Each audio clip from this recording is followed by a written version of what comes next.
Alright, we're here with Pete from Rat Productions, and Pete's going to talk to us about Broadsword Adventures, which is a new game from Rat Productions. It's a classic Conan the Barbarian style fantasy game. I'm going to sort of describe how you play a general game of Broadsword Adventures and talk to you a little bit about what makes the Rat Trap games work the way they do and why they work so well. So let's start with the game board. If you look at the game board, it's relatively small. It's only 2 feet by 2 feet long. It's 60 centimeters by 60 centimeters for people using rational measuring systems. You only need a handful of figures to play a particular game. For example, you might only have 3 models on your side. So it's not exactly like a skirmish game, and it's not exactly like a role-playing game. It's sort of somewhere between them. So here we've got 2 factions set up. We've got a barbarian with 2 lion guard. We've got a captain of the city guard with 2 of his guard with them. And here on the board, these barrels right here are encounter markers. And in the game, each scenario has a number of these encounter markers, and they're what drives the action of the scenario along. The encounter markers can be things like clues that advance the scenario. They can be traps that block your models and keep them from doing what they're supposed to be doing. Or they can be nothing. They might be bright, shiny objects that distract you guys but don't actually mean anything. So let's talk through a particular turn. Beginning of the turn, both sides are going to roll for initiative. I'm going to fake everybody out here and pretend that the barbarian and his 2 friends have won initiative, and they're going to go first. You take turns moving a model. Each model has a stat for speed, and that's the number of inches it moves. So for example, this guy right here has a speed of 5.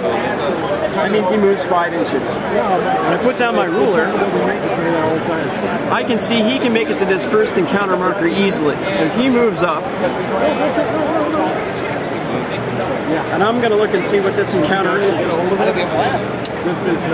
Up, bright and shiny. You see something bright and shiny, but upon closer inspection, it proves to be nothing of any value. So nothing happens for that particular encounter. Now this player would get a chance to go. He's going to move one of his spearmen. His spearmen have the same sort of stats, so they're also going to move 5 inches. But this time there's a log in the way. See if he keeps going, he needs to make a dodge stat test to see if he goes over top of it. So what I'm going to do is I'm going to roll a d10, and I'm going to add his dodge stat of 3. If the result is 10 or higher, he's going to make it over the log. If not, he's going to trip, he's going to fall on his face, and he's going to be in trouble. I roll a 6. 6 plus 3 is 9. He doesn't make it. He ends up on his face right there.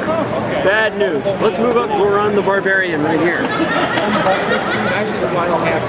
Goran manages to make it all the way up here. So now we're in combat. I'm going to roll. I'm going to add Goran's blade stat. The guard is going to roll, but he's on the ground. So he's going to add his blade stat, and then I'm going to half the result.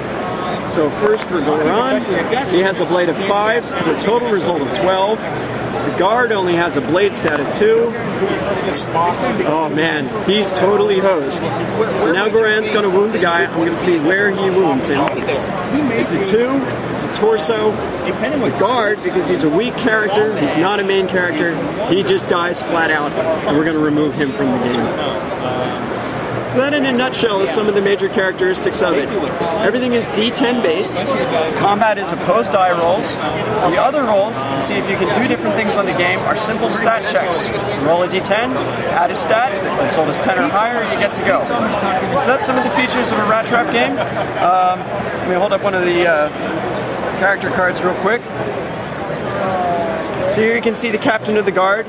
Here are his stats. As he gets wounded, you end up crossing off different boxes like this. And you notice his bow and blade stats begin to drop. As combat goes on, if you keep getting hit in the arms, you're going to be weaker and weaker. You get hit in the legs, you go slower, you can't dodge so well.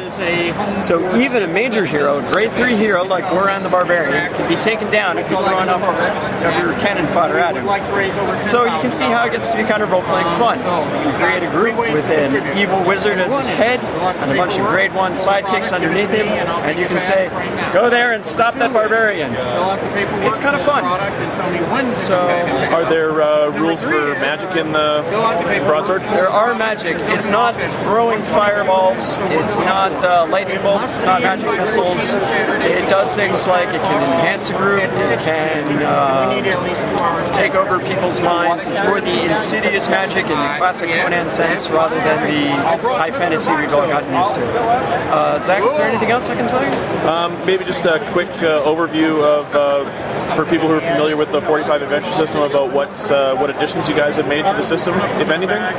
Over the years, as we've done more tournament games and we've gotten feedback from our gamers, we've found a number of things that we can do to improve different parts of the system.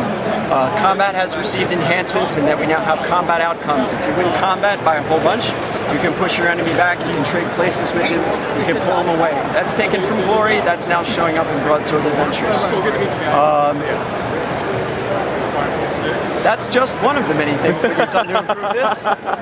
You'll have to excuse me, Broadsword Adventures is so new, I actually haven't had a chance to sit down and go all the way through it myself. So, oh my goodness. Yeah, I know. All right, well. Thanks very much for watching this presentation. Check us out, Rat Trap Productions. It's on the web, www.rattrap-productions.com. Excellent. Thanks a lot.